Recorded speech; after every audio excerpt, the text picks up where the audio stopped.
Viral potongan video di media sosial seorang gadis remaja tawaf mengelilingi Ka'bah di Tanah Suci Mekah, Arab Saudi menggunakan seragam sekolah. Dari seragam nampak jelas nama SMPN 4 Kota Mataram. Selain video, ada beberapa foto dengan pose di depan Ka'bah dan sekitarnya. Selain seragam sekolah, yang menarik perhatian adalah caption, "Bolos ke Mekah." Kendati kata "bolos" yang digunakan bisa jadi hanya hiperbola, namun netizen terlanjur dibuat geram. Video yang sudah mendapat 120.000 lebih tanda suka tersebut dibanjiri kritik. Bahkan potongan video Dewi sudah tersebar luas di media sosial Instagram. Kebanyakan orang menyayangkan niat si pembuat konten yang terlihat tak serius dalam beribadah. Lainnya mempertanyakan soal izin melakukan umrah dengan baju seragam sekolah.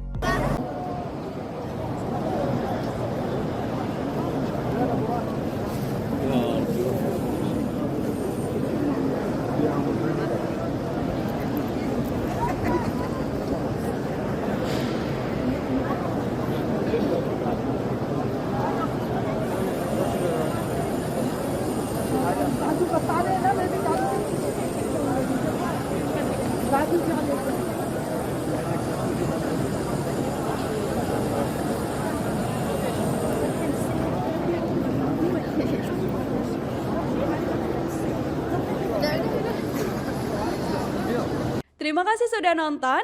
Jangan lupa like, subscribe, dan share ya.